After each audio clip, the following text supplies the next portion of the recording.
Halo, halo, tes, tes. Iya, Pak. Oke, kita mulai, Wak. Bismillahirrahmanirrahim. Assalamualaikum warahmatullahi wabarakatuh. Selamat pagi semuanya. Waalaikumsalam warahmatullahi wabarakatuh. Pagi, Pak. Pagi, Pak. Oke, yang belum hidupin kamera, hidupin dulu ya, nggak apa ya. Biar saya enak nunjuk-nunjuknya ya. Oke, hari ini kita melanjutkan yang kemarin ya. Kalau kemarin kita belajarnya tentang alignment horizontal, nah hari ini kita belajarnya alignment vertikal ya. Nah, oke, sudah kelihatan semuanya. Ada yang belum mandi kayaknya. Ada yang habis sholat subuh.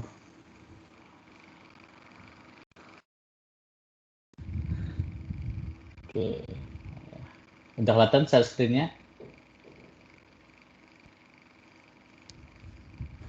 Sudah, Pak. Udah ya, kelihatannya nih. Oke, kita lanjutin ini ya, tentang alignment horizontal dan vertikal ketiga ya. Nah, kalau kita betul-betul yang horizontal, sekarang kita belajar tentang alignment vertikal. Nah, kalau saya bilang kemarin kan, kalau alignment vertikal itu menggambarkan profil memanjang as jalur. Nah, nantinya sebenarnya kita mau lihat sepanjang jalan yang kita buat itu, nantinya dia datar, menurun, atau menanjak ya. Nah, kan kalau kita lihat. Nah, jadi walaupun dia nanti bentuknya begini, nanti digambarkan dalam CAD-nya dia tetap lurus, tapi dia menggambarkan profilnya turun atau naik ya. Ini kalau kita lihat dari gambar yang mana ya, bentar. Kalau lihat dari jalan ini kan dia menurun ya. Nah, dari samping aja kelihatan ya dari atas. Nah, ini sering nih kalau yang orang Medan atau orang Padang, orang Aceh ya, nemuin jalan beginian ya, Talok 9 ya. Jadi nanti hasil ukurannya itu nanti berupa profil memanjang nih. Tampak si profil memanjang dari as jalur jalan ini. Dia turunan, seberapa turun dia sepanjang jalan yang kita ukur. Kalau kemarin alignment horizontal dia dari atas, tapak atasnya memutar. Nanti muter gitu. Nah, gitulah bayangannya ya. Nah, ini contohnya nih. Dan kalau tampak samping kita lihat ini adalah jalan menurun ya. Menurun lalu menanjak lagi. Ada juga yang bentuknya cembung ya, ini kan cekung, ada sembung. Tanjakan lalu turunan lagi atau tanjakan langsung lurus. Nah, di alignment vertikal itu ada dua jenis ya, yaitu jalur lurus dan jalur lengkung. Lengkung parabola, simetris atau tidak simetris. Nah, di definisinya yaitu sebagai proyeksi sumbu jalan pada bidang vertikal berbentuk penampang memanjang jalan.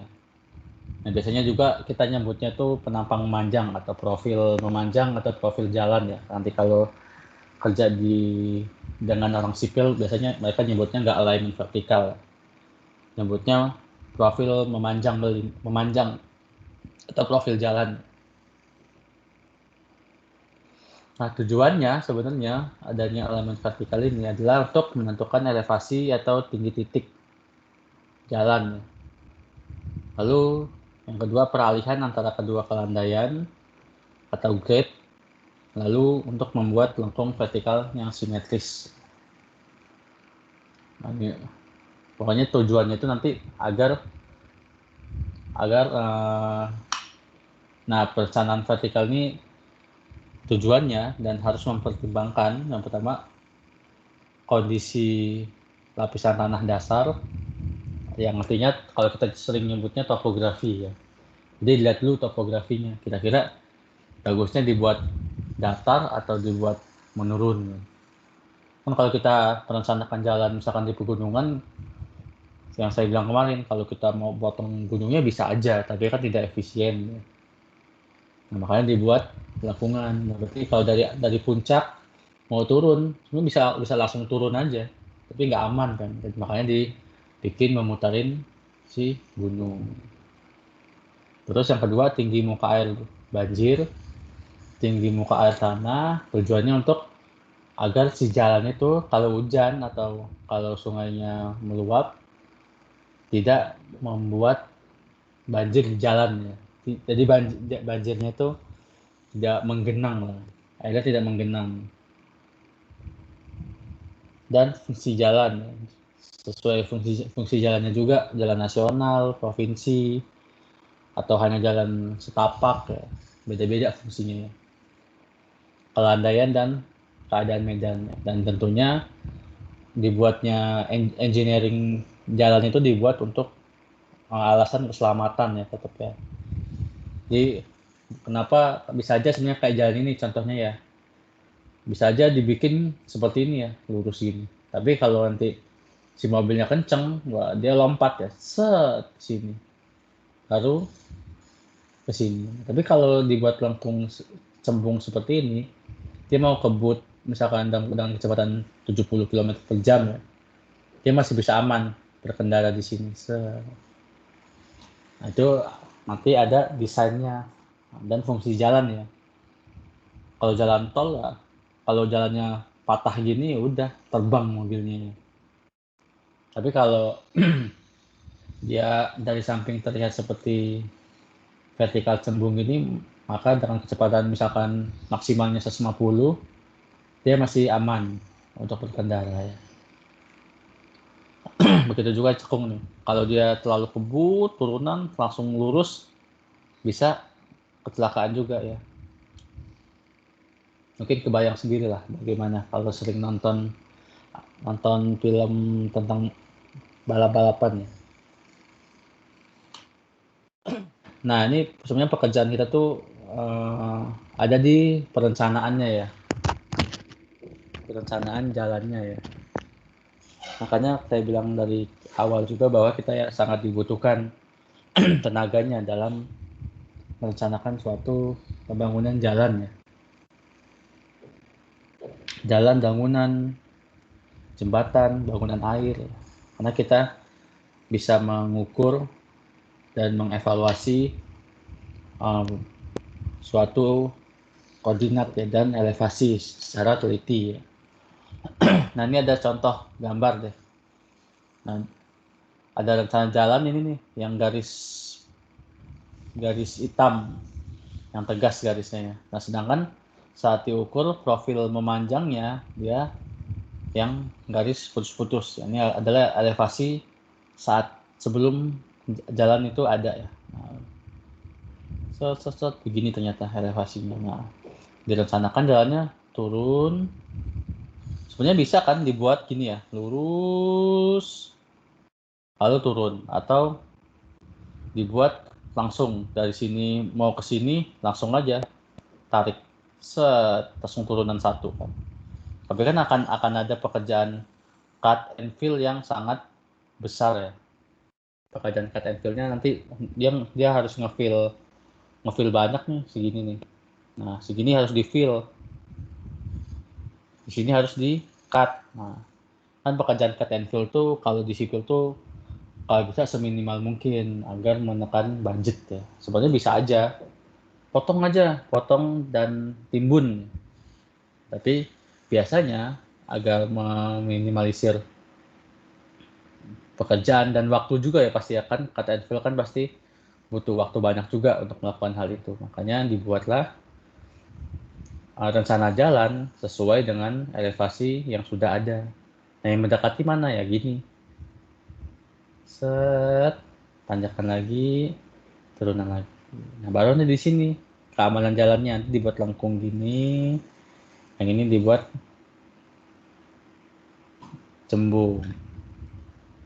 Ya, cembung, ini cekung.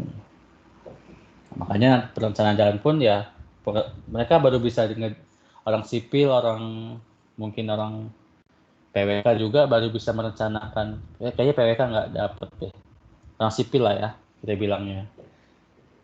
Orang sipil bisa mendesain jalan, awal mula harus kita dulu yang mengukur.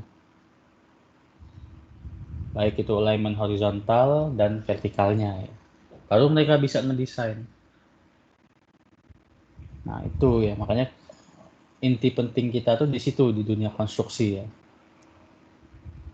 Sebelum, sesudah, sampai evaluasi itu. Kerja terus. Tapi terjeda-jeda ya, karena kepotong sama konstruksinya ya. Kebayang ya gambar ini nggak? Kebayang nggak? Halo. Suara saya terdengar nggak? Terdengar, Pak. Terdengar, Kebayang Pak. nggak ini ya? Kebayang ya ini ya. Jadi kita merencanakan jalan itu nanti sesuai dengan topografi yang sudah ada ya. Oke. Nah, sebenarnya ada hitung-hitungannya ya untuk merencanakan bagaimana jalan itu agar aman untuk dikendarai ya. Nah, sebenarnya kan kita bisa nih buat jalan begini ya. Nah, tapi kan akan sangat bahaya jika mobil dari sini langsung turun ke sini. Kan bahaya ya. Kalau dia lagi ngebut, sung terbang dah tuh. Entah kemana. Makanya dibuatlah ada lengkung parabola. Ini namanya lengkung cembung ya. Lengkung vertikal cembung. Makanya kalau mobil agak kebut, nanti dia lebih aman. Nah, kita kembali belajar notasi ya. Ada PLV nih. Nanti ini tetap ya penamaan ya. Bisa berbeda di berbagai, tergantung orang yang buat ya. Misalnya saya tulis ini A, ini B, ini C ya. Sama aja. Tapi intinya jika terletak di awal lengkungan, namanya itu PLV ya. PLV itu titik awal lengkungan, lengkung vertikalnya ya. Dan PTV akhir lengkungannya. Nah, apapun namanya ya, nanti kalau saya ganti A ini B jangan bingung. Ini titik awal, titik akhir. Nah, panjang garis lurus titik awal dan akhir namanya L. Panjang proyeksi.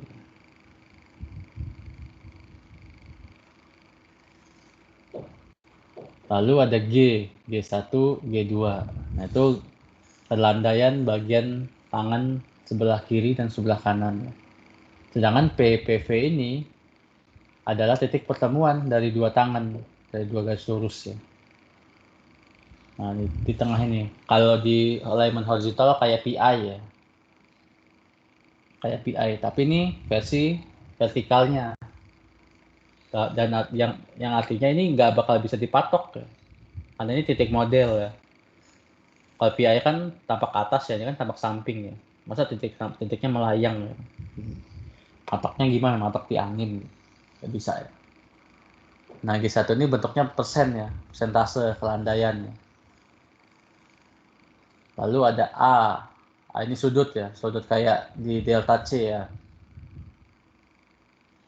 Dinyatakan dalam persen ya di sini juga ya. Tapi ini tetap aja model ya, tidak bisa diukur nantinya. Karena kita tidak akan berdiri alat di PPV. Gitu. Lalu ada E, pergeseran vertikal titik PPV terhadap lengkung vertikal. Nah, ini tujuannya ada ini adalah untuk mendesain. Pekerjaan desain, ini orang sipil yang mendesain si lengkung vertikalnya. Nah, mungkin kita lanjut dulu. Nah, sama ini ya. Nah, ini gambar agak lebih jelasnya dikit deh.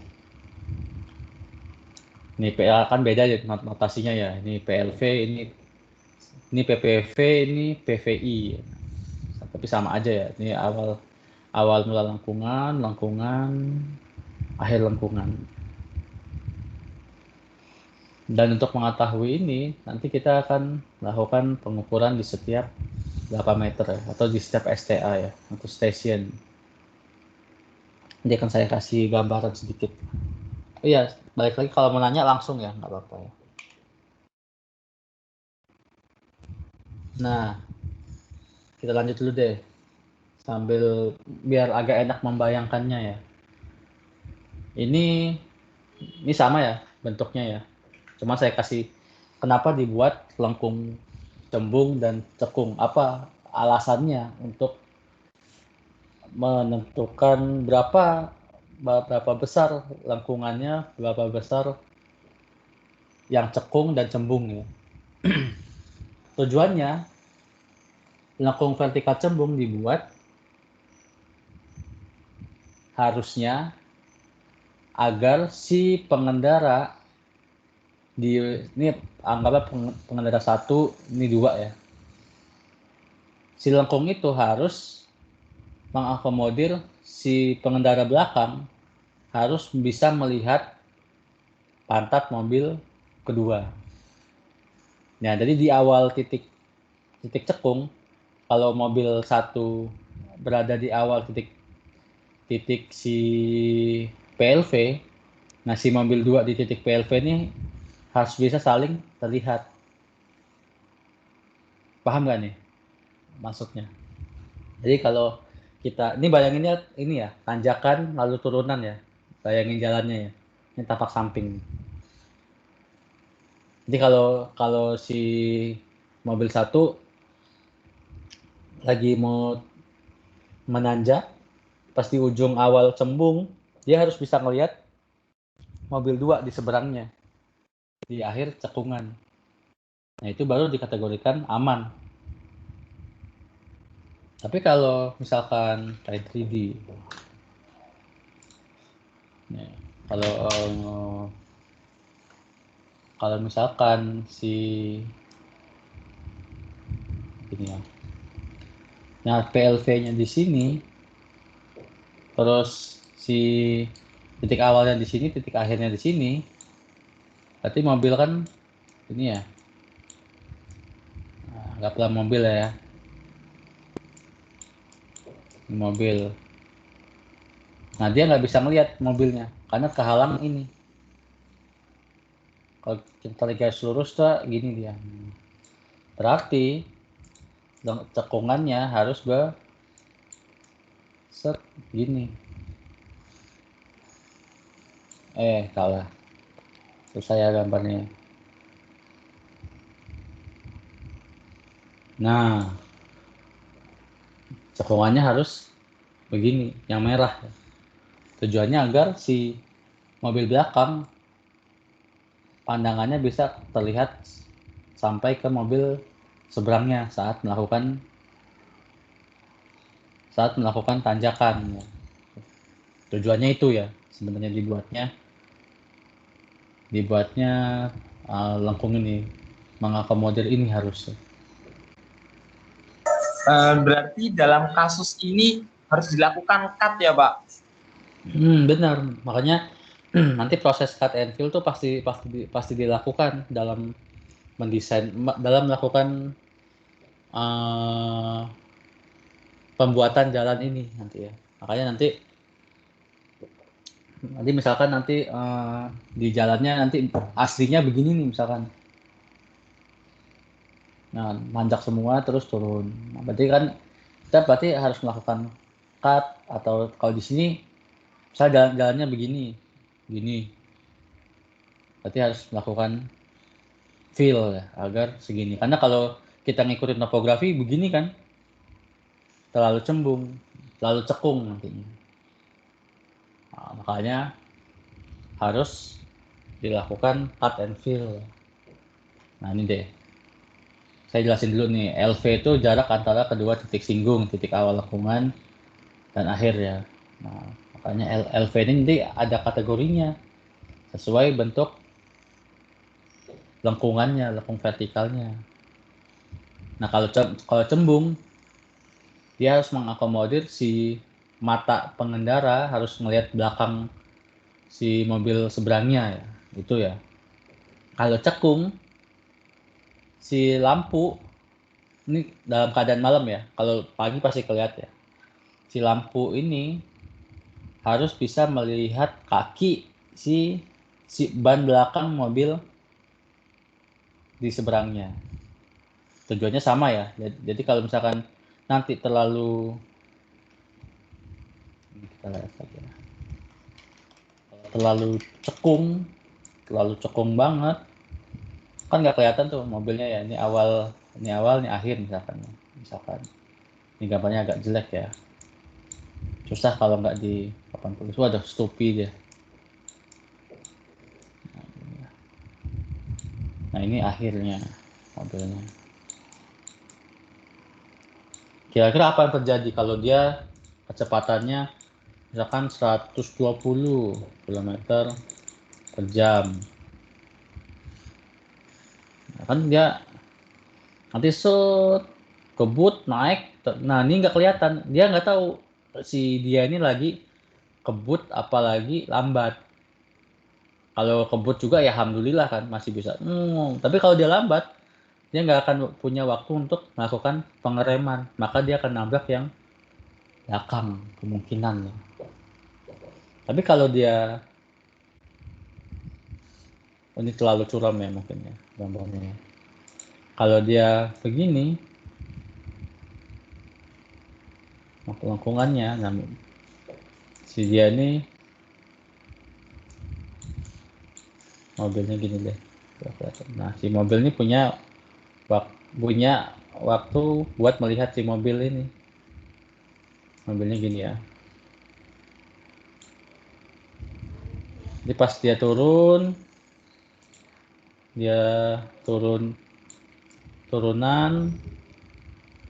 dia masih sempat ngeliat si mobil ini. Wah ngerem, dia ngerem di sini. Nah, tujuannya itu, kalau yang cekung, tujuannya itu agar si mobil belakang masih sempat melakukan pengereman saat melakukan manuver di lengkung vertikal cekung. Nah kalau patah-patah, nah akan sangat berbahaya ya. Kalau turunan cekung gitu patah, tidak halus gitu ya, tidak berupa lengkungan ya. Artinya patah langsung lurus, turun langsung naik. Maka kalau dengan kecepatan tertentu, maka mobil akan langsung menabrak bagian terendahnya di PVI ini. Nah, alasannya tetap ya untuk keselamatan berkendara ya. Nah, G ini nanti adalah perbandingan tinggi dengan jarak horizontal, kemiringan lengkungan, tanjakan atau turunan. Kita bisa nyebutnya kita grade ya, kelandaian. Itu dapatnya datanya dari pengukuran. Grade-nya berapa, kemiringannya. Nah, ini dibedain ya perhitungannya untuk vertikal cekung dan cembung. Nah, pokoknya kalau desain itu urusannya orang sipil ya, karena mereka belajar banget tentang lalu lintas, keamanan lalu lintas, lingkungannya bagaimana ya. Ini tugas kita adalah menyesuaikan si topografi agar sesuai desain. Nah itu tugas kita sebenarnya ya. Ini tapi saya tetap lagi ngasih tahu ini agar ya kita punya pengetahuan yang sama, minimal satu notasi saat ada masalah ya. Gitu. Nah ini ada namanya, kalau untuk cembung ada namanya yang jarak tadi adalah SSD, yaitu stopping sight distance. Jarak minimum agar mobil belakang sempat melakukan pengereman saat melihat mobil depan dan mungkin dalam keadaan stop ya. Tadi kalau misalkan si mobil 2 ini dia berhenti di ujung titik PVT, nah si mobil 1 ini saat lagi ngebut masih bisa sempat ngerem kalau ngelihat dia si dia ini ngerem atau dia stop gitu. Tapi kalau dia cembungnya terlalu tinggi, saat dia di ujung PVI pas mau turun ngerem taunya nggak sempet nabrak. Tujuannya itu ya. Nah, SSD ini untuk menghitung panjang cekungan P atau LV di ini panjang cekung ini ya.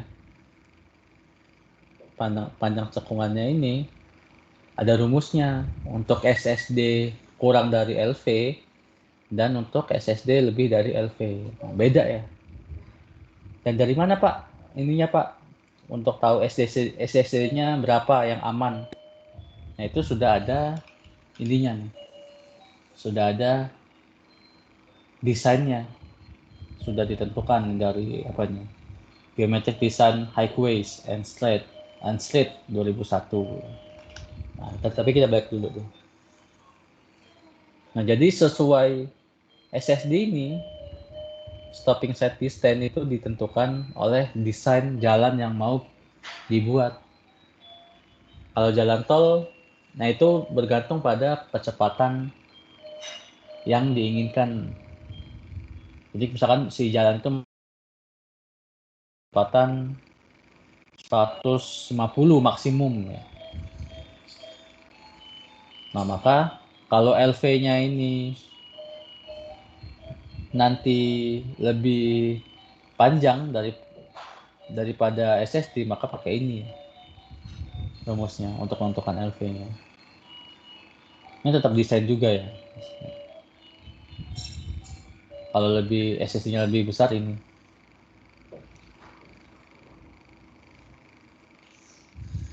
Oke, ini untuk yang Izin bertanya, Pak. sambung. Iya, boleh. Saya masih belum paham Pak yang ini tadi, yang SSD yang lebih kurang sama yang lebih ini saya masih belum paham. Bisa Ya. diulangin Pak? Oke. Ini kita lihat. Sebenarnya sambil melihat ini ya sebetulnya ya lebih enak ya. Nah, jadi stopping set design tuh dia pemodelan. Maksudnya pemodelan tuh kita bisa menentukan berapapun yang kita inginkan sesuai dengan si kecepatan yang kita inginkan. Ini dia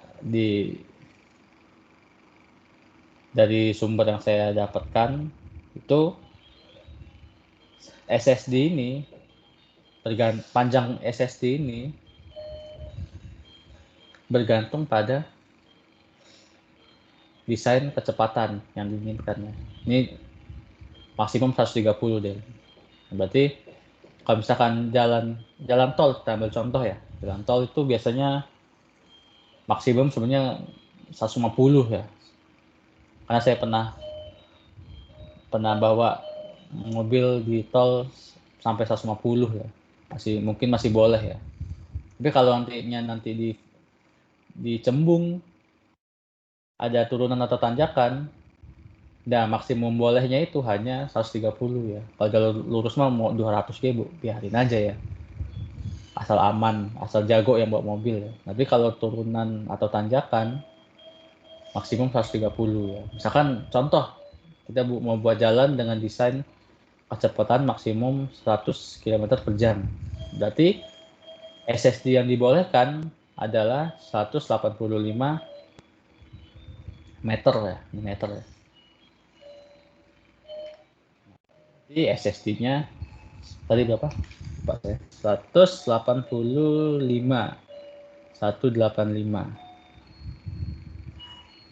Oke ya. Nah, jadi LV-nya, nah kita mau hitung nih LV-nya ya. Jarak antara kedua titik singgung. Jadi awalnya pun LV ini adalah garis lurus.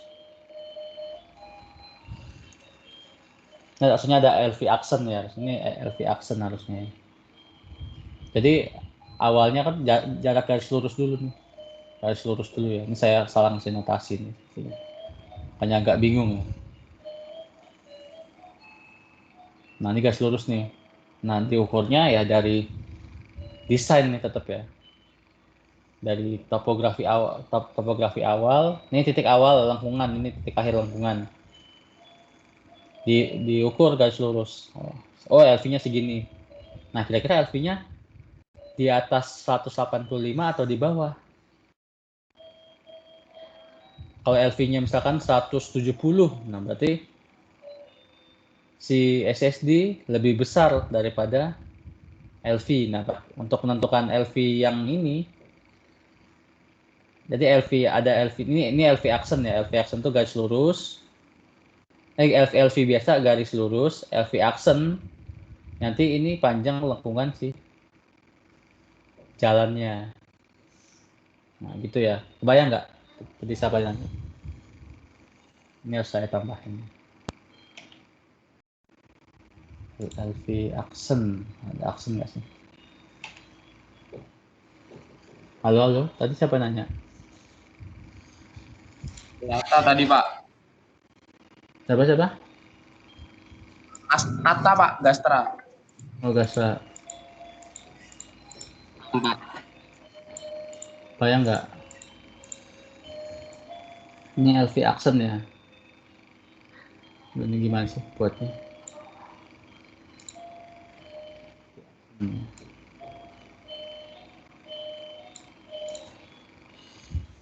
Oke. Nah, jadi LV awal ini adalah yang di sini adalah garis lurus panjang datar. Dan pointernya mana? Panjang datar dari PLV ke PTV. Nah, kalau kita ukur misalkan tadi desainnya 185 ya SSD yang kita inginkan ya. Ternyata LV-nya di atas 185 misalkan 190. Nah, berarti kita pakai rumus menentukan si panjang lengkungan ini adalah pakai rumus yang ini. Kalau LV-nya misalkan diukur 180 misalkan. Berarti di bawah SSD dong. Nah, berarti rumusnya pakai yang ini. Nah, rumusnya dari mana? Itu saya nggak tahu ya. Bali ya. Kalau kita turunin rumus panjang lagi ceritanya ya. Nah, sementara pakai dulu ya. Karena orang sipil pun ya kalau ditanya begitu ya kayak gini rumusnya. Ya, kita akan sangat banyak berimajinasi nanti. Bayang nggak kira-kira? Terbayang Pak. Kebayang. Bayang ya. Jadi LV saya harus tambahkan aksennya deh setelahnya. Ini LV biasa itu jarak lurus, LV aksen itu jarak lengkungannya ya. Panjang lengkungannya. Gitu. Jadi SSD ini sudah ada desainnya ya. Mau berapa? Misalkan kita buat aja.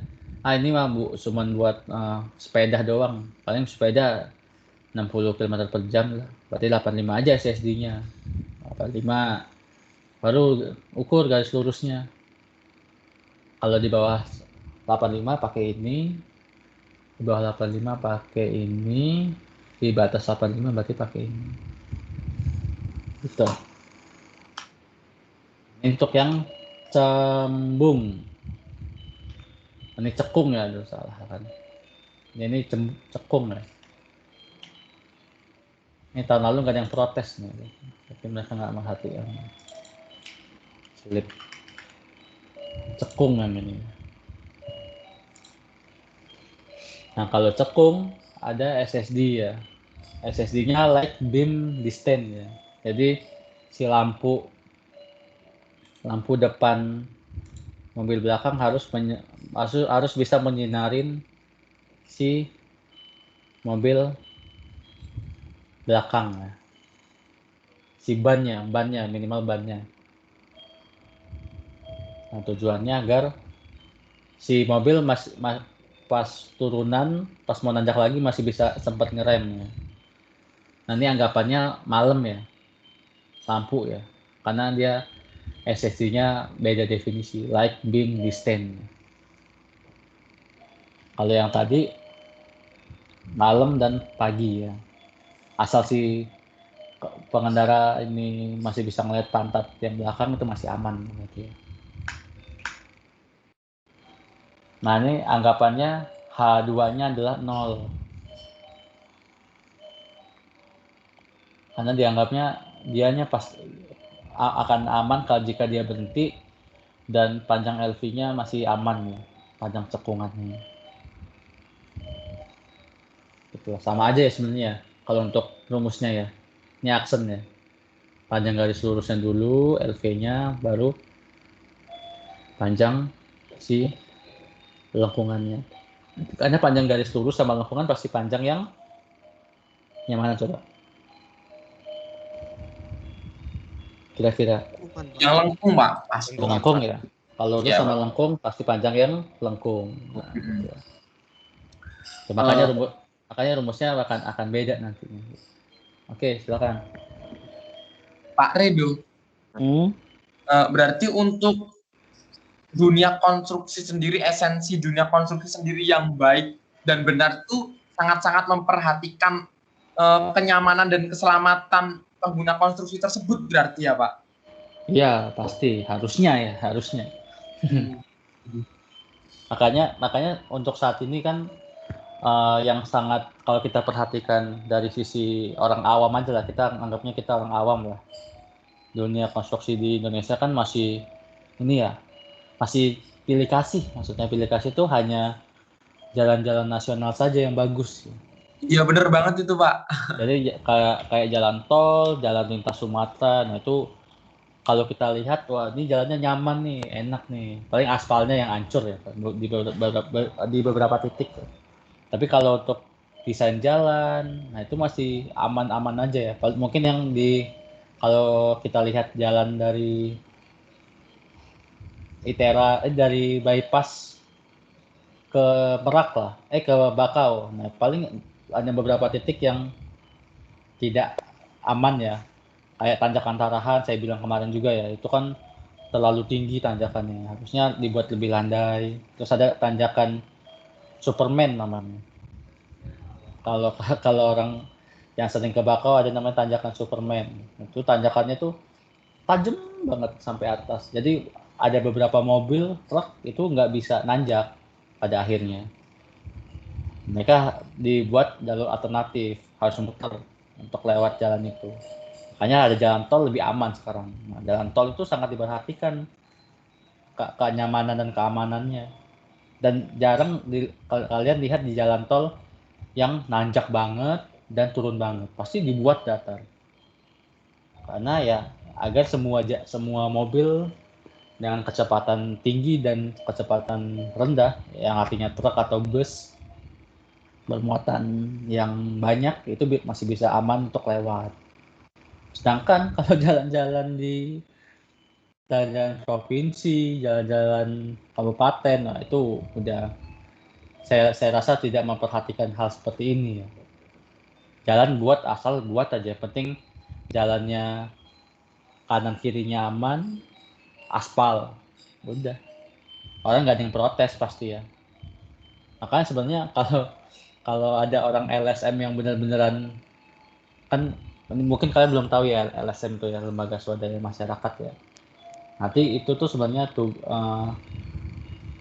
mereka juga tuh harusnya ngerti kalau untuk melakukan hal-hal seperti ini ya. Jadi mereka juga bisa mengawasi ini benar nggak sih kerjanya gitu.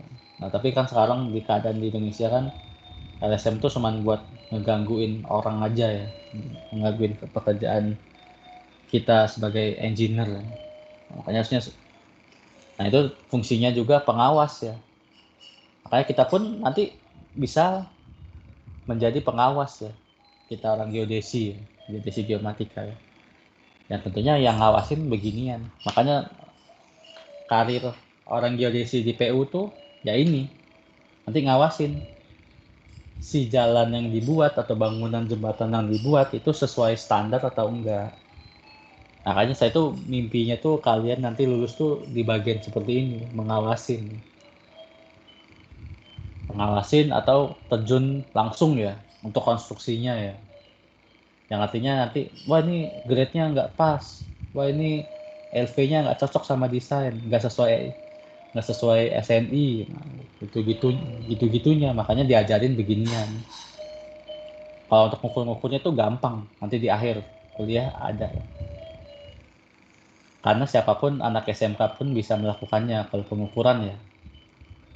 Nah, kurangnya di Indonesia, ya, kita tidak digunakan dengan baik, gitu. Dalam artian, ya kita hanya disuruh lulusan S1 ya ngukur mengikuti instruksi orang sipil. Padahal kita harusnya belajar tentang hal ini, yang dimana jalan tuh harus sesuai spek. Semua konstruksi itu harus sesuai spek.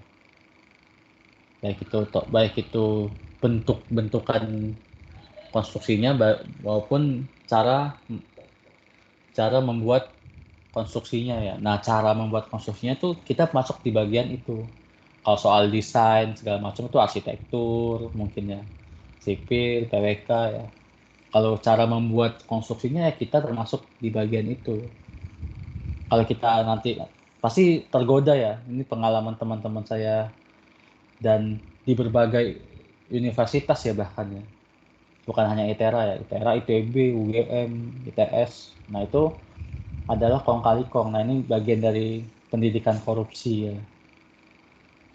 Jadi mainin duit, mainin volume. Jadi harusnya volumenya sekian. Mungkin Pak Edam sudah cerita ya di materi tentang cut and fill ya, volume. Jadi harusnya kita melakukan cut and fill sekian volume, nah lalu kali dibesarin agar untung perusahaannya. Nah, itu termasuk korupsi ya, walaupun kecil-kecil ya. Nah, hitungannya dosa ya. Nah, ini lanjut ke mata kuliah agama ya. Dosa masuk neraka. Jadi kita harus punya integritas tinggi ya. Nah, tapi harus punya ilmu. Jadi jangan wah ini nggak benar nih. Nah, pasti tanya emang gimana yang benar. Kita harus tahu begini-beginian gitu. Makanya diajarin. Minimal tahu ya, minimal. Makanya saya kasih buku yang aturan PU kemarin itu untuk dibaca, minimal tahu lah nanti kalau bekerja di dunia PU, jalan, jembatan, nanti bakal ketemu banyak peraturan yang harus dibaca. Saya juga beberapa hal kaget lah. Bahkan soal metode pengukuran pun kadang beda ya. Kita harusnya backside, nah ini pakai azimut aja. Nah, atau GNSS, wah ini mah udah steppernya pakai handheld aja, wah 3 meter. Padahal mereka mintanya teliti ya. Mau nggak bisa Pak, kalau mau ketelitian sentimeter nggak bisa pakai handheld. Nah, kita harus bisa jelasin seperti itu ya. Nggak ngukur tinggi mah pakai meteran aja, ngukur panjang mah, wah nggak teliti dong Pak kalau pakai meteran. Ngukur sudut mah pakai busur aja. Nah itu kita harus jelasin gimana yang bagusnya, dengan kejadian sekian kita harus pakai alat ini Pak. Tapi kalian juga harus bisa menggunakan alat yang jadul ya. Kadang kan di dunia konstruksi alat jadul tuh sering keluar. Nah itu tiba-tiba asik di ITERA kan pakai ETS yang reflectorless, pakai WP yang bisa baca barcode. Nanti tiba-tiba alatnya jadul, lampu ukurnya sudah copot-copot warnanya, nah sering tuh ya. Atau alatnya tidak kalibrasi, nah nanti sering ketemu yang begitu. Makanya Pak Idam selalu ngomong cek alat sebelum mengukur kalibrasi atau enggak. Baik itu di penelitian, di pekerjaan, lihat cek tanggal kalibrasinya. Itu hal yang penting untuk kita ya. Selain sebagai aman dalam bekerja, ya itu sebagai defense kita juga nantinya. Kalau tiba-tiba nanti datanya blunder ya. Kok datanya blunder semua nih? Nah, itu mungkin alatnya. Kalau udah blunder semua, kalau salah satu mungkin ya udah nggak apa-apa. Tapi kalau alatnya blunder semua, kata ukurannya, nah itu mungkin alatnya. Mungkin ya, tapi jangan salah satu blunder tuh nyalanya, alat jelek. Nah, itu mahasiswa zaman sekarang begitu tuh. Kalau katanya jelek, nyalanya alat. Nah, padahal mungkin aja matanya lagi sakit kan. atau lagi pegel-pegel palanya, jadi bidiknya nggak pas. Oke, ngelebar kan. Jadi keadaan di Indonesia begitu ya sementara ini, makanya kita sebagai tonggak kita harus mulailah. Jadi saya pengennya tuh ini udah bagus juga nih, kita alumni kita dipercaya di proyek-proyek besar ya, di HK, terus di proyek-proyek konstruksi seperti di Kalimantan segala macam itu sudah mulai dipercaya ya, dan kesannya bagus ya, punya integritas yang baik ya. Nah, itu mohon dipertahankan ya. Saya juga sebagai alumni ya, mohon kalian juga nanti kalau lulus ya harus punya integritas tinggi ya. Saya juga lihat tentang 18 sudah bagus lah. Maunya semakin ke bawah, semakin banyak angkatan nanti semakin baik ya kita ya. Jangan semakin buruk. Nah, ini tugasnya kita semua ya, bukan cuma kalian. Melatih adik-adik tingkat. Nah, jadi ngomong himpunan kan, nah, jauh lagi. Lanjut. Nah, ini udah ya. Bapak menanya. Apa? Nanya dulu yang tadi. Oh, boleh. Ini Pak, kan H1 tinggi mata supir. H2 tinggi lampu belakang yang akan terlihat waktu malam. Pokoknya intinya tinggi lampu ya kan Pak? Ya, betul. Nah, terus kalau supirnya badannya tinggi, kan kadang supir ada yang badannya tinggi, ada yang rendah. Terus kalau bentuk mobilnya ada yang ceper, ada yang tinggi, kan jadi posisinya beda-beda. Oh ya. Ya, sebenarnya itu ini sih harus sih dirata-ratakan saja ya. Jadi saya juga nggak tahu apakah ada aturan mobil-mobil ininya ya. Soalnya kalau kita lihat benar tuh kata siapa tadi yang nanya ya? Halo, siapa? Maya, Pak. Siapa? Maya. Oh, Maya ya. Oke, pertanyaan bagus ya. Jadi kalau misalkan mana sih PowerPoint-nya? Kan mobilnya bisa aja mobil truk ya. Mobil truk kan tingginya tinggi mata supirnya lebih tinggi daripada mobil sedan ya. Atau nanti belakangnya mobilnya mobil sedan atau mobil Fortuner ya. Nanti tingginya kan lebih tinggi Fortuner daripada mobil sedan. Nah, itu sebenarnya untuk tingginya itu pasti diambilnya mobil yang standar ya, atau sesuai desain lah. Maksudnya saya nggak tahu ada standarnya atau tidak ya. Tapi saya prediksi atau saya teka itu mengambil dari desain jalan. Kan saya bilang tadi ada fungsi jalan nomor 4. Ada fungsi jalan. Nah, si jalan ini akan difungsikan untuk apa ya? Untuk desain kecepatan berapa ya? Jadi kalau misalkan dia pasti bermain asumsi ya. Kita tidak bisa memastikan ya si mobil itu mobil apa saja yang lewat ya. Jadi misalkan mobilnya itu diperuntukkan untuk misalkan jalan tol ya paling tinggi apa misalkan. Ya paling tinggi misalkan mobil yang lewat jalan tol itu mobil Fuso lah. Fuso. Nah, berarti anggap aja mobil Fuso semua nih. Kalau Fuso semua kira-kira lebih aman atau kalau misalkan di keadaan yang sama ya, desain jalannya begini. Kalau Fuso semua, kira-kira lebih aman apa lebih nggak aman? Lebih aman, Pak. Lebih aman ya, karena lebih tinggi. Lebih tinggi. Jadi misalkan saya gambarin aja deh. Nah, jadi misalkan bentuk jalannya begini ya. Lah misalkan aja gimana lah ya. Jelek sekali. Nah, ginilah misalkan ya. Kan anggapannya mobil sedan dulu deh. Nah, sedan ini mobil sedan ya, misalkan mobil sedan yang sama. Nah kan si orangnya masih bisa ngelihat sih. Nah, ini aman nih. Nah, kalau mobilnya lebih gede, misalkan mobil Fuso, waduh gede banget ya, lebay banget ya. Nah, misalnya Fuso lah, lebih gede misalnya segini Fuso. Untuk lihat ini pasti lebih aman dong. Atau lihat Fuso juga, lebih gede banget Fuso ya. Anggaplah gitulah ya. Nah, ini lebih aman, pasti lebih aman. Nah, makanya pasti dilihat untuk desain jalannya dibuat untuk apa ya. Nah, untuk jalan tol, kita melihat mobil paling kecil dan mobil paling besar.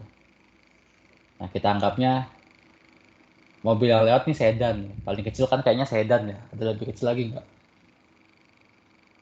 Kayaknya sedan deh, paling kecil ya. Nah, mungkin sedan paling kecil, paling ceper lah. Dan tinggi manusia berapa sih biasanya? Kan anak 17 tahun standarnya tingginya misalkan 150 lah, 150 lah ya. Nah, berarti misalkan di sini lah. Kan pasti kan ada kaca itu kan pasti ada ininya ya, kira-kira. Kan kaca itu dibuat untuk agar bisa melihat semua ya. Makanya nantinya diukurnya pun ya di sininya nih pasti ya, di bagian sini nih, di bagian lurus ini ya, karena pasti kalau orang bisa berkendara pasti dia bisa ngeliatnya dari sini ya, mau dia tinggi mau dia rendah ya, mau dia paling pendek ya. Pasti segini, pasti diambilnya juga hanya pun ya tinggi si mobil ini ya, tinggi mobil ini dari lantai, dari aspal jalan ke lokasi sekitar sini. Nah gitu ya. Jadi jawaban yang bisa saya jawab itu ya. Jadi pasti ngelihatnya dari mobil pendek yang bisa melewati si jalannya ya.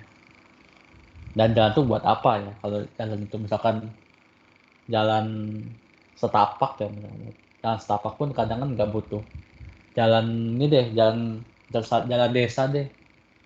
Biasanya jalan desa memperhitungkan ini ya, karena desain kecepatannya mungkin hanya 50 km per jam ya, karena nggak bisa kebut-kebut ya di jalan desa ya biasanya kan. Selain jalannya tidak di aspal ya, jalannya sempit ya. Jadi bukan didesain untuk jalan yang berkecepatan tinggi ya. Nah mungkin itu ya jawabannya Maya ya. Bagus pertanyaannya. Oke Pak, makasih Pak. Jadi ketinggiannya dari ketinggian mobil paling rendah. Boleh. Misalnya Wahyu Pak. Boleh. Untuk parameter SSD ini sendiri itu diambil dari rencana desain yang ada di peraturan mana Pak ya, kalau bisa Wahyu bisa lihat. Oh bisa. Nah yang saya kirim kemarin di grup itu sebenarnya ada ya ininya. Jadi awal mulanya tetap aja ya pasti dari peraturan internasional ya. Ini contohnya nih from AASHTO ya, saya nggak tahu panjangannya apa ya. Pasti dari lembaga konstruksi dunia ya. Nah, baru diadopsi ke peraturan PU pastinya ya. Karena PU ya yang mengatur. Sementara ini yang mengatur untuk desain jalan, desain jembatan, desain bangunan air. Nah itu dari PU ya yang mengatur. Kalau jalan tol didesain untuk kecepatan 130 km per jam maksimal ya, pasti maksimal ya desain jalan itu ya. Itu memang dipergunakan untuk kriteria desain di Indonesia juga nggak tuh Pak? Iya benar. Karena pasti Indonesia pun pasti mengadopsi peraturan dunia ya. Seperti kita juga di BIG ya, kayak misalkan BIG itu kan peraturannya juga mengacu ke FIG ya. Jadi peraturan-peraturan yang sifatnya bisa global seperti ini itu pasti mengacu ke peraturan internasional ya. Kayak order, kalau misalkan di BG kayak order berapa, terus sama pengamatannya berapa di GNSS tuh kan. Itu aturannya semuanya dari internasional awalnya. Nah, baru disesuaikan dengan kearifan lokal kita ya. Misalkan pakai sistem koordinat apa, kita harus pakai satuan apa ya. Karena satuan tiap ini kan beda ya. Kayak kalau di US pakainya feet ya. Kalau di internasional pakainya metric ya, pakai meter. Itulah. Jadi Kemudian untuk salah satu dari parameternya kan yang SSD tadi kan ya Pak, untuk mencapai dari PVI. Dan dari PVI juga, itu kan ada berbicara perihal kelendutan gitu Pak, kelandaiannya, kelendutan untuk cekung dan cembungnya posisinya. Nah, untuk parameter tersebut itu kan ada juga jari-jari minimal daripada rencana desain kecepatan. Nah, untuk pencarian rencana desain percepatan yang ada di masing-masing perencanaan, itu kan berarti harus disesuaikan juga dari SSD-nya ini dengan cembung dan cekung, jari-jari cembung dan cekung di setiap parameter desain kan Pak ya? Betul. Nah, terus kesinambungannya kalau untuk di SSD ini gimana Pak ya, bisa dimasukkan juga? Oh, jadi desain berapa jari-jari lengkungannya terhadap SSD ya? Soalnya kan kalau seandainya kita menggunakan PVI untuk menghitung dari kelendutan dari cekungan dan cembung gitu kan ya Pak ya. Itu kan berdasarkan dari rentang berapa panjang G2 dan G1-nya agar ketemu presentasi daripada kelerengan gitu Pak ya. Cuma kalau seandainya di SSD ini soalnya kan bermain dengan tadi yang ditanyakan juga, saya penasaran juga tadi kan bermain di lampu kan yang perhitungan rata-rata juga kan, berarti kan saya bingung masukannya di mana itu Pak berarti untuk SSD ini kalau SSD ya. Nah, SSD itu sebenarnya SSD itu harus diketahui juga SSD di sini atau di sini tuh jarak lurus ya. Jadi kalau tadi 185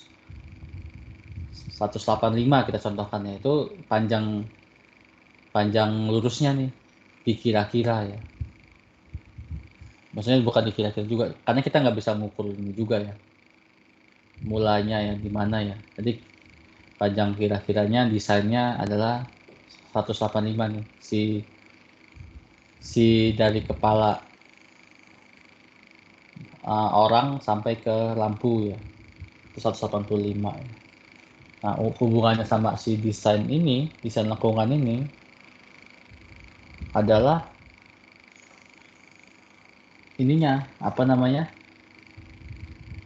dari persentase ya, tapi sebenarnya itu tetaplah desain ya. Jadi maksudnya kalau nantinya terdesainnya berapa persen dari ada A-nya ya nih, A-nya kan kita buat lengkungan tuh pasti ada R-nya ya. Tapi di lengkung vertikal tuh kita nggak memperhitungkan banget soal berapa R-nya berapa, ininya berapa. Nah, yang penting si mobil satu ini nanti agar bisa aman saat melakukan manuver, saat baik itu dicembung dan dicekung ya. Makanya parameter perhitungannya adalah hanya menggunakan SSD dan LV ini. Nah, kita tidak memperhitungkan banget soal berapa lengkungannya, R-nya berapa gitu ya.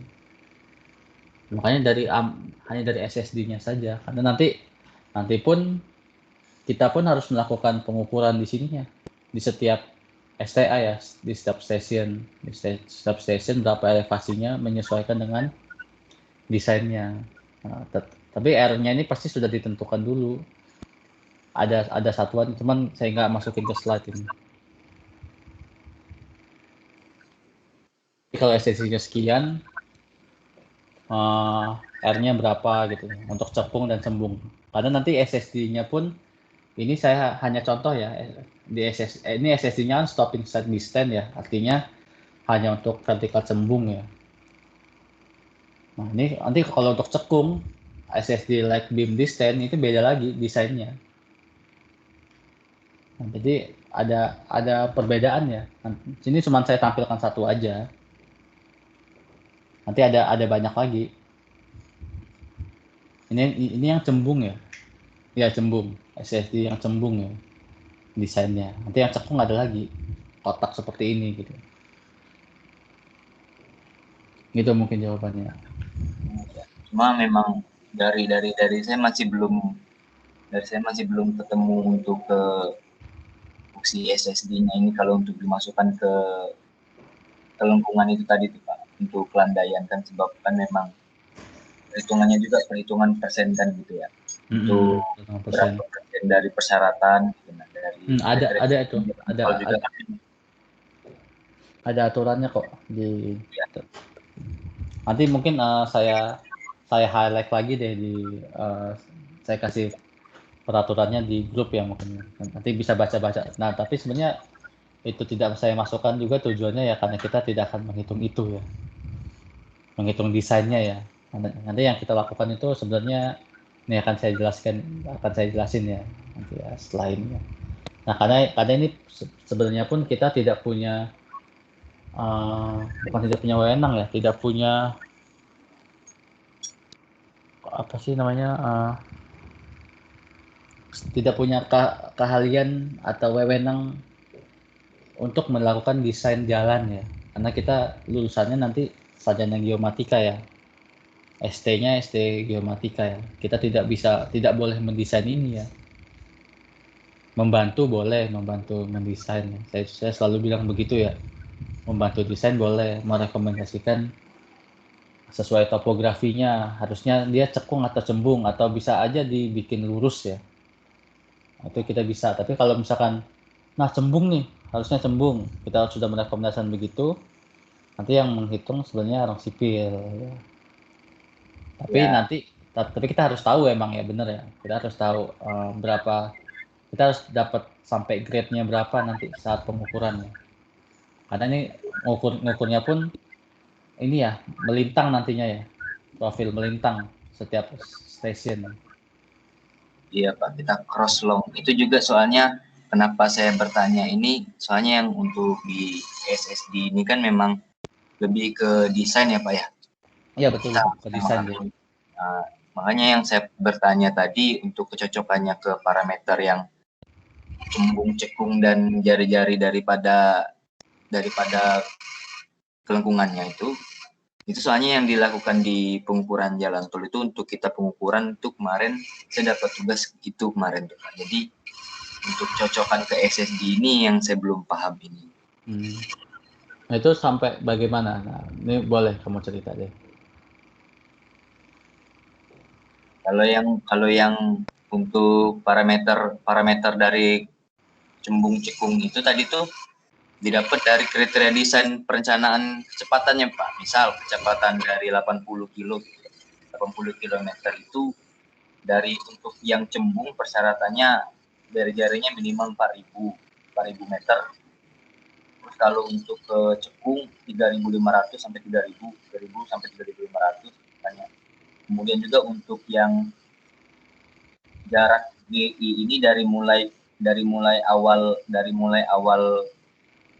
tanjakan atau awal turunan sampai ke PPI-nya tersebut, titik puncak atau titik dasar cekungan itu tersebut juga itu minimal ada sampai 400 meter atau sampai 700 meter gitu kan Pak.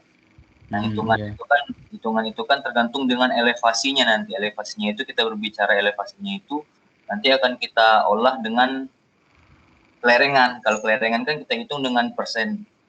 Ya, jadi berapa tinggi, berapa jarak gitu kan Pak. hanya lebih ke situ kan. Kalau untuk Hmm. PSSD ini sendiri.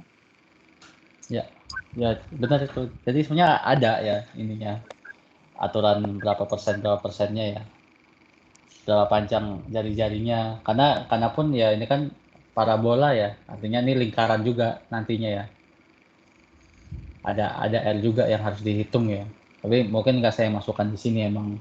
Tapi ada aturannya ya. Kalau SDC-nya kalau desainnya sekian, nanti lengkungannya direkomendasikan berapa ya. Tapi kan nanti pun menyesuaikan juga sama topografi ya. Jadi kalau topografinya misalkan, nah gini deh, langsung di sini aja ya. Jadi kalau misalkan topografinya begini, nah desainnya harusnya bagaimana? Kan kalau cekung aneh ya, akan banyak melakukan pekerjaan cut ya, pemotongan tanah ya. Tapi kalau kita buatnya cembung, nah, maka kita akan melakukan proses cut and fill-nya hanya sedikit ya. Nah, sambil kita kan pasti awal mula pekerjaan itu pasti melakukan pengukuran topografi ya, benar ya?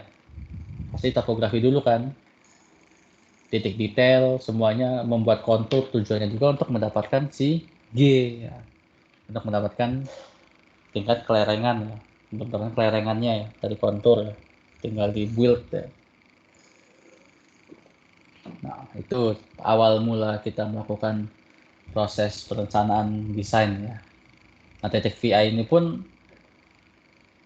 itu tuh nggak bisa dipatok ya, artinya ada titik model untuk menentukan panjang lengkungannya dan juga dari R-nya ya, berapa kira-kira lengkungannya, nah, gitu ya. Kalau Ya. ini Pak, kalau ini diskusi lagi Pak. Boleh. Kalau kemarin itu dari PPI itu sederhananya untuk kita menentukan hitungan lapangan dan perbandingan desain nanti itu.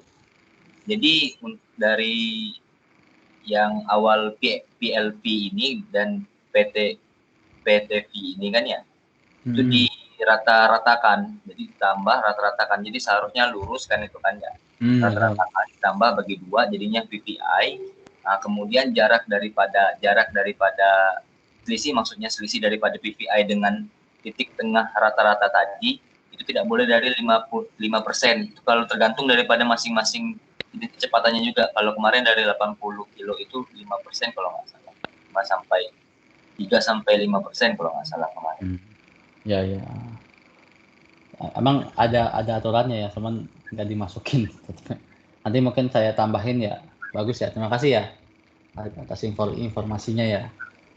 Mungkin itu tambahan buat yang lainnya. Nah itu pun dari pengalaman ya pasti ya. Udah harus bisa menjabarkan juga nantinya kan seperti itu ya kalau di pekerjaan konstruksi ya. Kita pasti akan mendapatkan ilmu baru juga nanti ya, yang kita tidak pelajari ya.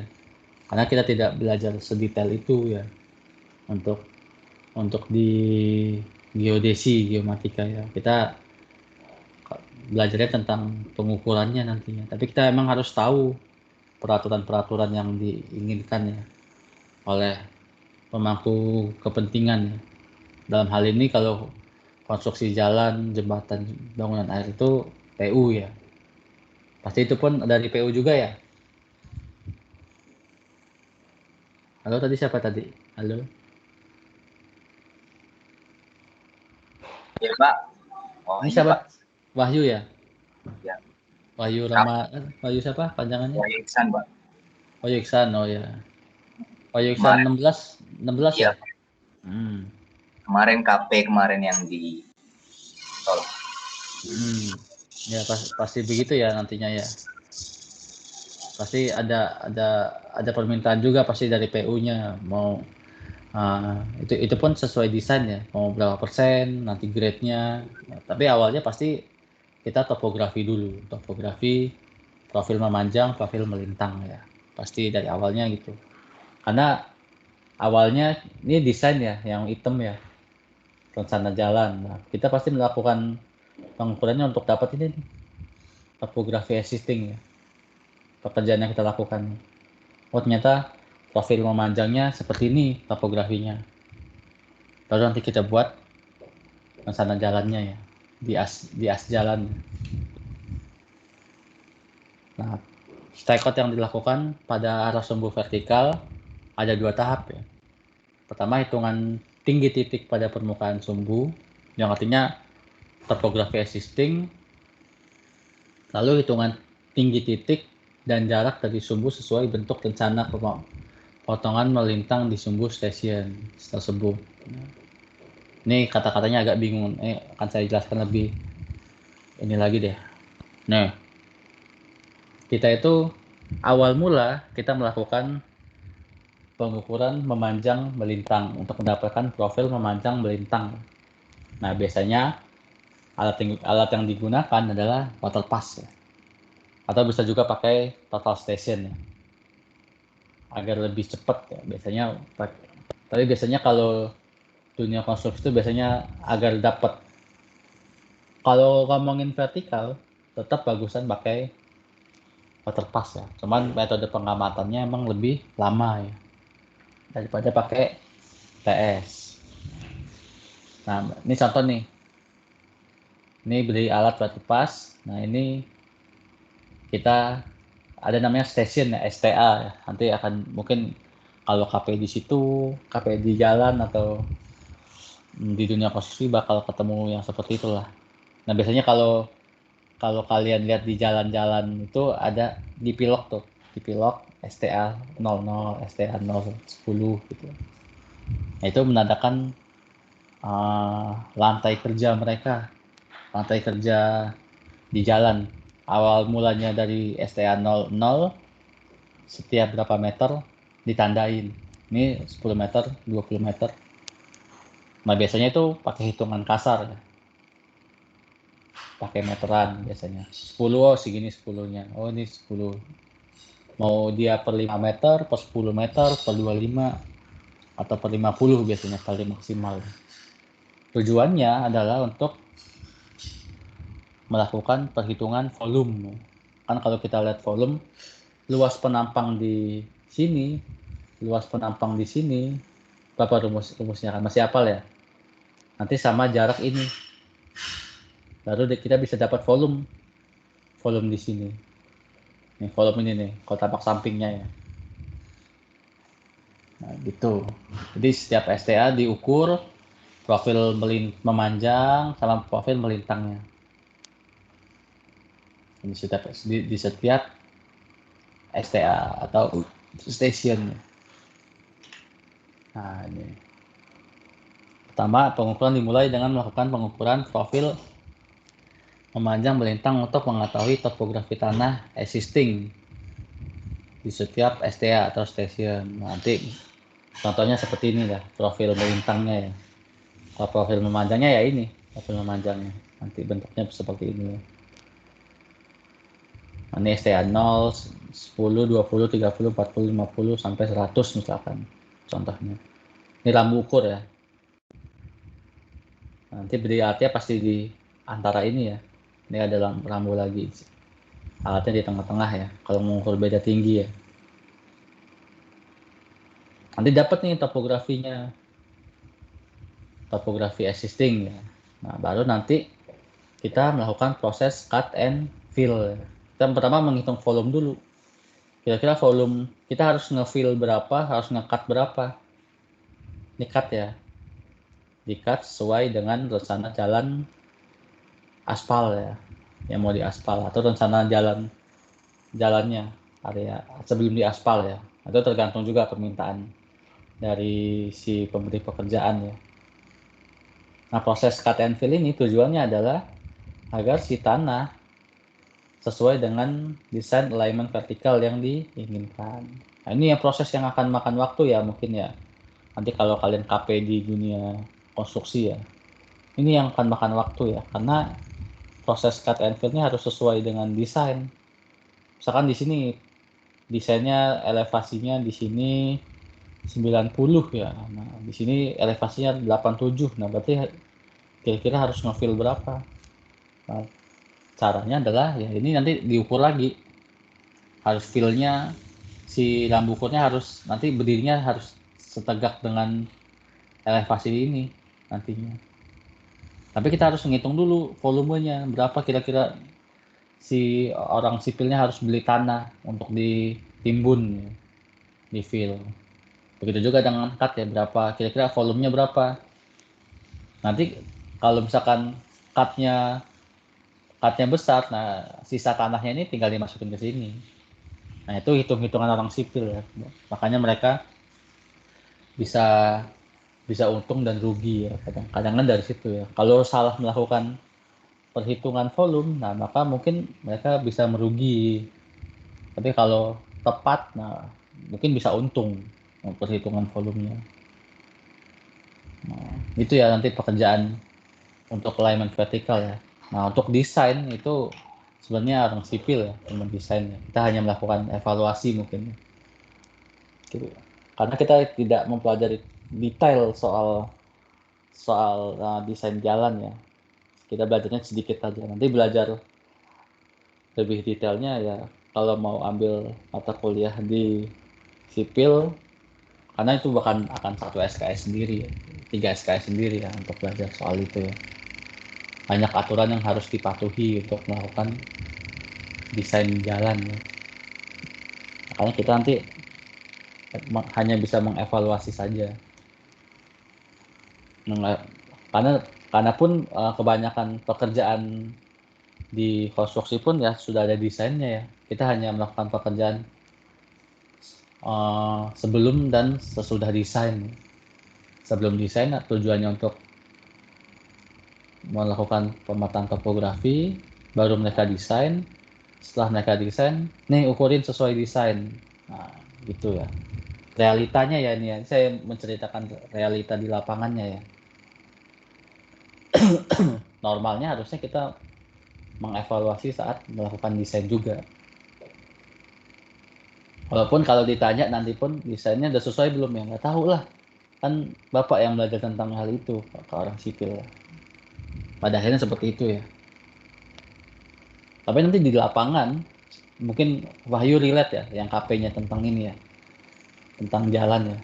Walaupun nanti pas di lapangan, orang PU nanyanya pasti sama surveyor, sama kita ya. Padahal kita pengetahuannya masih kurang soal ini ya. Makanya harus baik-baik sama orang sipil ya, makanya jangan berantem. Karena setiap pekerjaan pun kita harus koordinasi dulu sama orang sipil ya. Apakah rencana pengukuran kita sesuai dengan yang diinginkan ya. Karena kita harus cerita dulu sebelum pengukuran, jangan sampai yang diinginkan, data yang diinginkan mereka tidak kita lakukan ya. Nah gitu ya. Habis ya. Kuliahnya jam berapa ini? Cepat sekali kayaknya. Ya seperti itu ya. Jadi pekerjaan kita untuk alignment vertikal tidak jauh dari hal ini. Proses pembuatan topografi, lalu alignment vertikal dan horizontal untuk jalan. Gak akan jauh dari hal ini. Ya, ada yang tanya dulu?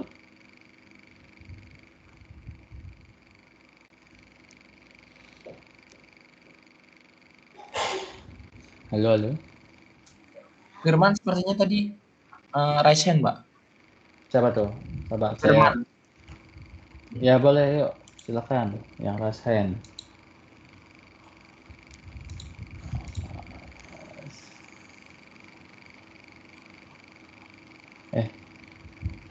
Chat ya. Ayo, silakan. Tadi yang raise hand. Tanya, boleh. Pak.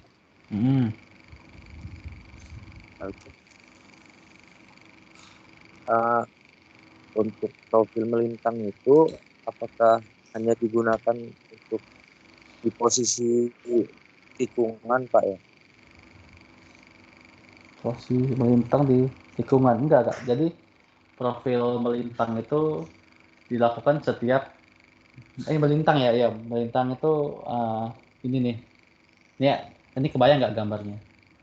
Kebayang ya. Jadi ini jalan lurusan, ini tanjakan, turunan ya. Jadi profil melintang itu kita melakukannya di setiap stasiun. Nah, Ini saya kasih gambaran ya. Ada gambarnya kebetulan. Nah, ini gambar ini ya. Kelihatan ya? Nah, nanti kita tuh misalkan kita awal stasiun pengukurannya di sini nih, di garis ini ya. Misalkan ya, ini STA 0-nya, stasiun 0-nya. Nanti setiap 10 meter kita melakukan pengukuran melintang. Melintang tuh gini nih, set. Nah, kita ngambil titik-titik detail di daerah sini. Lalu maju lagi 10 meter. Nah, di sini kita melakukan pengukuran garis lurusnya ya, sampai bawah. Nah, terus 10 meter lagi segini. Nah, terus kalau tikungan, nah kita ngambil sesuai tikungannya. Makanya ditandain dulu awalnya. Ini STA 0, maju 10 meter, tandain. Set. 20 meter tandain. 30 meter tambahin, tandain. Nanti tikungan tetap dihitung sebagai garis lurus, sebagai suatu panjang ya. Makanya nanti pakai meteran. Karena kalau lengkungan dia tetap meterannya dilengkungin. 10, 20, 30, ini 40 sini, 50 sini, 60 sini. Nah, mengukurnya adalah melintang seperti ini nih. Set. Jadi berdiri alat berapa kali di sini? Berdiri lampu ukur atau berdiri reflektor ya, sesuai alat yang digunakan. Nanti berdiri alat, berdiri reflektor sini, maju sini, melintang di sini. Nah, gitu. Maju lagi 10. Detail lagi. Di sini juga detail lagi. Tapi nanti keadaannya kalau jalannya belum ada adalah hutan, semuanya hutan ya. Jadi sebelumnya kan ujung jalan ke dari ujung jalan ke ujung jalan ya Pak. Jadi kan sementara kalau hutan semua kan kita awalnya topografi dulu nih. Ini anggaplah belum ada nih, masih hutan semua. Nah, berarti kita topografi seluruh wilayah yang akan didesain jalannya. Misalkan desain jalannya, kayak ginilah bentuk jalannya. Nah, nanti akan belajar juga membuat desain trase jalan setelah UTS ya, itu ya. Buat trase jalan itu nanti kita sesuai topografi. Nah, kira-kira jalannya bagaimana? Membuat trase jalan tuh kayak kemarin, contohnya ya, di kuliah sebelumnya yang ada.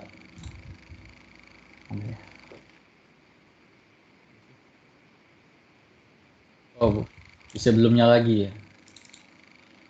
Jadi, nah gini nih. Nah, ini contoh mendesain trase jalan ya. Nah, kalau ini gunung, di sini sungai, bentuk jalannya bagaimana? Nah, ini mendesain trase jalan. Contohnya seperti itu ya. Tapi kalau jalannya sudah ada, pertama kita melakukan pengukuran topografi semuanya, lalu buat trase jalan, baru profil melintang di trase jalan. Melintang dan memanjang tuh di tengah jalan biasanya, tengah, pinggir, atau pinggir kanan atau pinggir kiri ya, tapi biasanya di tengah biasanya. Mengukur titik detail di tengah as jalan. Nanti hasilnya adalah profil memanjang. Kalau profil melintang di setiap stasiun STA. Nah, tujuannya yang melintang adalah untuk dapat si volume. Karena rumus volume kan luasan profil melintang A, apa tuh rumusnya ya? Terus yang dibagi 2 itu ya, dikali jarak dibagi 2 ya. Nah, nanti maka akan seperti itu kalau di konstruksi ya.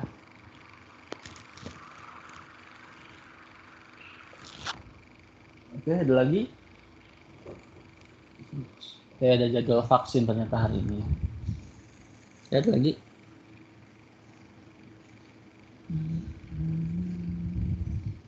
Izin bertanya Pak. Boleh. Untuk terkait penampang melintang Pak. Untuk penampang melintang yang dikatakan Pak Edo tadi untuk mengetahui volume ya Pak salah satunya. Nah, jika seumpama diberlakukan untuk interval stasiun tadi STA itu 50 meter Pak. Nah, kalau seumpama di rentang 50 meter tersebut tuh ada penampakan geografi, contoh apa ya, kayak agak timbul gitu Pak, tanahnya Pak agak tinggi gitu kan. Nah, itu tidak masuk ke dalam survei melintangnya Pak. Nah, itu apakah nanti bisa disesuaikan untuk interval STA-nya Pak, untuk di bagian itu saja Pak? Ya, paham. Nah, harusnya sebenarnya kalau untuk perhitungan volume itu tentang STA-nya tidak boleh terlalu jauh ya. Tapi tidak ada aturannya ya, tidak ada aturan harus berapanya. Nah, itu sesuai permintaan ya. Jadi biasanya kalaupun untuk STA-nya per 50 misalkan. Ini mana ya pointernya. Ini sama ini berarti 50 kan. Berarti akan banyak yang terlewat ya. Akan banyak yang terlewat nanti melintangnya, nanti volumenya pasti akan sangat lebih besar ya. Makanya pasti dipotong-potong per 10 atau per 5 meter nantinya. Nah, stasiunnya mah tetap aja per 50, tapi nanti untuk ngitung volume tetap dia dipotong-potong per 5 meter atau per 10 meter untuk perhitungannya ya. Karena kalau volume kan harus detail ya untuk perhitungan volume. Nanti tetap melintangnya pasti disuruhnya per 10 meter atau per 5 meter bahkan ya, kalau mau detail banget. Tapi standarnya per 10 meter biasanya untuk perhitungan volume ya. Karena pun itu nanti pasti dilebihin ya, kenyataannya pasti nanti dilebihin untuk beli berapa tanahnya, untuk ngefill pasti dilebihin. Jadi kita ngitungnya volumenya misalkan 1000 kubik, sini butuh 1000 kubik untuk nimbun, nah pasti dilebihin belinya ya. Kenapa? Karena tanahnya kudu ditimbun ya, kudu di apa sih kalau ada alat berat itu digiles kan pasti volumenya akan lebih besar. Jadi kalau misalkan kita ngelakukan perhitungan 1000 kubik, nanti pasti mereka belinya lebih dari 1000 kubik ya. Karena harus ditekan dulu tanahnya dengan alat berat. Ada artinya Pak. Apa sih namanya, grader ya kalau nggak salah, lupa saya namanya ya. Pokoknya kalau kalian lihat kalau kalian sering lewat di teras sekarang itu lagi banyak-banyaknya tuh alatnya tuh. Jadi materialnya ditaruh baru digilas dulu agar padat ya tujuannya ya. Nah gitu ya. Jadi untuk kalau misalkan STA-nya per 50 disuruh ngitung volume ya tetap aja dipotong-potong. Karena kalau langsung ngitung volume dari itu ya jadi interpolasi ya. Kalau istilahnya kalau di kita ya. Nah gitu ya. Iya Pak. Seumpama hanya di bagian itu saja Pak yang tadi yang saya bilang untuk penampakan yang sekiranya menonjol gitu. Hanya di bagian itu saja dilakukan dipotong-potong kecil lagi STA-nya, apakah diperbolehkan sih Pak kalau di dunia konstruksi sendiri Pak? Boleh, asal banyak akan lebih mudah sebenarnya menggunakan TS ya pada akhirnya ya untuk menghitung volume ya. Karena kita bisa ngambil bebas banyak titik tadi di antara, jadi saya gambarin aja deh kalau enak ya. Misalkan ini jalan misalkan ya. Ini kamu bilang ini STA 0, ini STA 50 ya. Nah, sebenarnya kan ngukurnya kan per STA kita melakukan profil melintang, diukur nih melintangnya, diambil titik detailnya, terus di sini ngambil lagi per 10, terus per 20, 30, 40, terus 50. Itu ya. Nah, baru Iya, nanti dihitung, nanti dihitung di sini mana ya? Di sini jaraknya kan pasti 10 ya. 10 ya. Nah, baru nanti dihitung luasan ini sesuai rumusnya, saya lupa juga rumusnya ya. Nah, misalkan di sini ada gundukan yang besar, di tengah-tengah sini ya, di gundukan besar. Nah, ini dipotong lagi agar bisa melihat si topografinya. Karena kalau nanti kita ngukurnya terlalu jauh, kan 10 meter juga lumayan jauh ya, maksudnya ya. Nanti ini dipotong lagi agar dapat lebih detailnya ya. Nah, akan lebih mudah sebenarnya pakai TS. Diri alat di ujung sini atau di mana yang terlihat semua, ambil semua titik detailnya. Kita bisa ngambil di sini, ambil semua di titik detailnya ya. Jadi bisa lebih banyak titik yang kita bisa ambil. Diambil semua, di scanning gitu lah. Semua titik semuanya diambil, buat kontur. Nanti beberapa software bisa langsung buat profil melintang. Itu kan lebih mudah ya. Tapi buat profil melintangnya, si titik detailnya harus ada yang benar-benar melintang ya. Titik-titiknya ya, dari sini ke sini ya. Jadi jangan ini jalan, nanti ambil titik detailnya begini. Jadi harus melintang, set. Karena nanti kalau kita ngambil titik detailnya tidak melintang, nanti titik detail di sini nggak ada nih misalkan. Di sini nggak ada nih, ada yang di sini ada, sisanya ada, tapi di sini nggak ada. Nanti akan jadi hasil interpolasi di sini kalau untuk konturnya. Karena build konturnya nanti akan interpolasi kalau tidak ada di sininya. Karena kita akan mengambil melintang di sini setiap stasiun. Gitu ya. Cara mudahnya ya. Kalau pakai ETS ya. Baik, Pak. Kebayang nggak? Terbayang, Pak. Apakah boleh tanya lagi, Pak? Boleh. Pak, untuk terkait jarak, kalau yang setahu saya, Pak, untuk di melintang itu kan tadi yang dijelaskan oleh Pak Redo tadi kan kita ukur per titik-titiknya tuh, Pak. Nah, itu untuk rumus jarak antar titiknya itu apakah ada sih, Pak? Rumus jarak antar titiknya. Untuk menentukan volume. Untuk di melintangnya, Pak. Oh, mau harus berapa ini kesininya gitu? Tepat sekali, Pak. Oh, nggak ada rumusnya. Jadi tergantung nih. Jadi misalkan ini tampak samping ya. Tampak samping misalkan bentuk tanahnya begini nih. Nah, ini tampak sampingnya misalkan ya. Jadi kita berdiri reflektor atau rambu ukurnya ya di setiap per ininya aja, per kira-kira perbedaan elevasinya terlihat lah. Ya, kalau kayak gini kita ngambil sini aja, ini kan sama nih kira-kira ya. Kita boleh sini, tapi nggak usah terlalu banyak, sini diambil. Nah kalau dia begini, nanti diambil setiap gininya. Nah ini diambil. Tapi kalau nantinya kira-kira lurus, ya udah ambil aja beberapa titik ya. Nah tapi kalau bentuknya benar-benar seperti ini, ya ini diambil detail pelintangnya. Agar kita bisa dapat benar-benar profil melintang dari stasiun itu. Karena kita akan berbicara volume ya. Tapi kalau di lapangannya nanti sebenarnya cuma gini nih, nah berarti ambil aja dikit nih. Ini detail, ini lurus nih, udah ambilnya 3, 1, 2, 3. Nah ini turunan ya, kita ambil detail.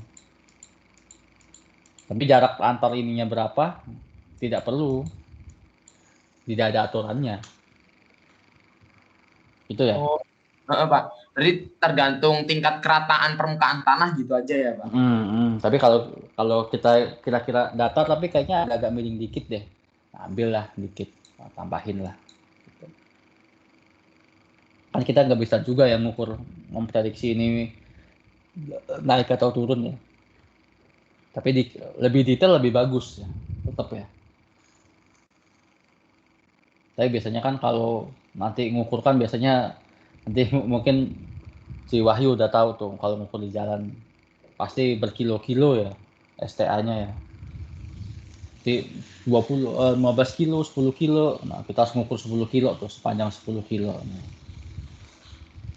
makanya biasanya yang penting terlihat berbeda baru diukur. Nah, sesuai juga. Makanya yang diinginkan seperti apa.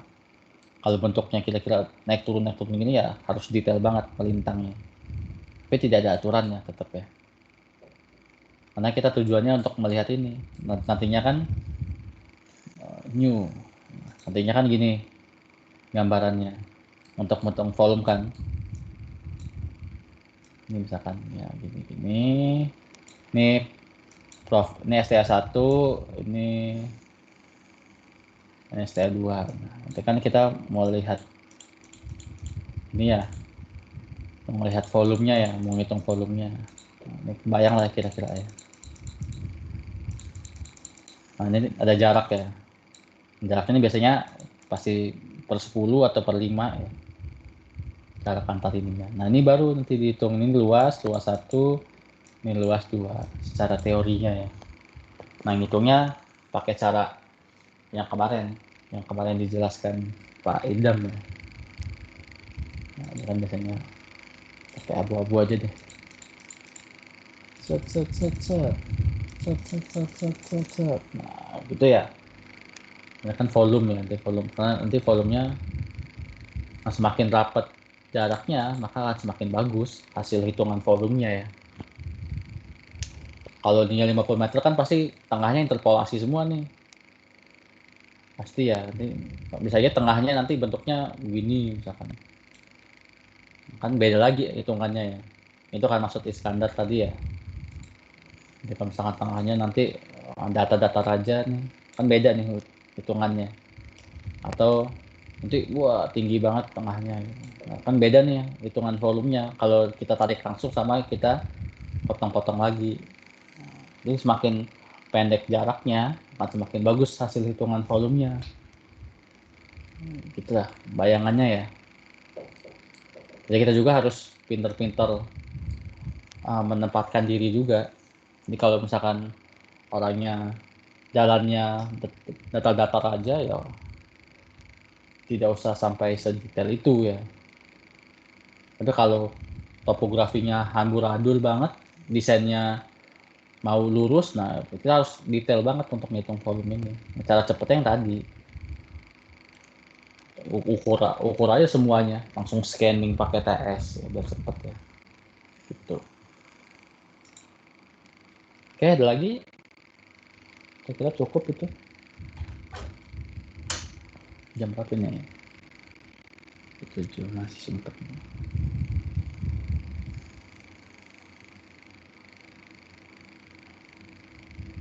Ada lagi? Kalau enggak kita akhiri tuh tugas sudah pada ngumpul belum? Sudah, Pak. Udah ya, oke ya. Jangan lupa juga yang belum ngumpul ya. Oke, kalau nggak ada lagi kita tutup kuliah hari ini cukup. Minggu depan UTS ya? Bener ya?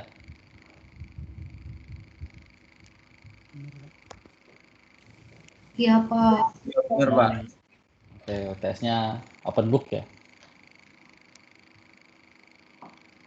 UTS-nya open book, tapi saya harap tidak ada yang nge-share jawaban ya, jadi kerjaan aja sendiri ya. Karena kuliah soalnya juga ya dari nggak jauh-jauh dari yang sudah kalian lakukan lah. Tugas, kuis, atau materi-materinya lengkap lah, nggak akan jauh-jauh dari itu ya. Sama jawablah sesingkat mungkin, serapih mungkin, motonya juga jangan miring-miring ya. Biar sayanya nggak menerka ini huruf A atau huruf 4 ya, atau angka 4 ya. Pokoknya rapihin tulisan lah. Dan waktunya mungkin agak lama ya, jadi bisa santai ngerjainnya ya. Tapi sistemnya mungkin akan sama kayak JNSS kemarin ya. Saya yang akan ngasih slide-nya, jawabnya per satu soal berapa menit. Makanya manfaatkan waktunya ya. Oke. Minggu depan berarti UTS. Tolong nanti ketua kelas tolong diingatkan ya. Kalau minggu depan UTS ya. Santai aja UTS-nya mah. Pak Redo. Pak, itu cuma jadwal beda. Apa? Gimana? Pak, record kelasnya belum diupload ya, Pak? Iya, Pak, record, Ya, Pak. ya. Hari Izin bertanya, Pak. di Indah hari ini bisa ke kampus nggak? Ngasih recordnya biar saya upload. Mungkin saya Pak nanti Pak. Oh ya, sama yang hari ini juga ya. Nanti biar langsung saya upload ke YouTube. Izin bertanya, Pak. Boleh. Untuk jadwal jamnya UTS itu jam berapa ya, Pak? Kayaknya sama deh. Nah, itu belum keluar juga sebenarnya resminya, tapi sepertinya untuk dijamin. yang ini, Pak, untuk yang kan ada mahasiswa yang ngambil mata kuliah pengantar daerah aliran sungai itu, Pak. Itu kan jam 11. Pengelolaan. Gimana ya, Pak? Ya, pengelolaan. Ini yang anak 19 ya? Apa anak 19? Anak 18. Oh, ada yang ngambil pedas ya? Iya Pak. Iya. Jika sekiranya itu Pak untuk bisa agak majuin jamnya Pak, jam 8:30 atau gimana Boleh. Boleh, tunggu. Ini saya masih share ya. Nanti kelihatan. Saya lihat dulu soal yang saya buat untuk berapa jam ya. Saya kelihatan nggak ya? Enggak, Pak. Tidak terlihat Pak. Kelihatan tuh soal yang bahaya. Sekiranya diperlihatkan juga tidak masalah bagi kami Pak. Nggak apa-apa Pak, sekali Pak. Maumu cuma Membantu Pak. Nanti kan dapat pahala Pak.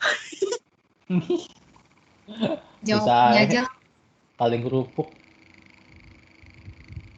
150 menit berarti berapa tuh? 2,5 jam ya. 2,5 jam. 2,5 jam ya. Kalau kita mulai 8:30, berarti sampai jam berapa tuh? Jam 11 Pak. Jam 11 ya, pas ya. Tapi mepet banget ya. Mbak, kalau teman bisa nggak? jam 8 gitu Pak, atau Pak Bisa Ridho atau nggak? teman keberatan? Oh, saya bisa. Yang lain keberatan nggak kalau jam 8? Bisa, Pak. Saya. Bisa, Pak. Bisa, Pak. Mungkin Bisa, Pak. tunggu jadwalnya keluar, siapa tahu pedasnya dipentalin ke jam berapa kan? Kita bisa mulai jam 9. Oke, kalau misalkan ini Pak Mahdi ya? Pedas ya? Iya, Iya, Pak. Pak Mahdi. Pak Mahdi sama siapa DLB-nya? Pak Bel. Bambang. Oh, Pak Bel ya. Oke. Nanti saya koordinasi sama Pak Mahdi deh. Tapi defaultnya sementara jam 8 ya minggu depan ya UTS-nya ya.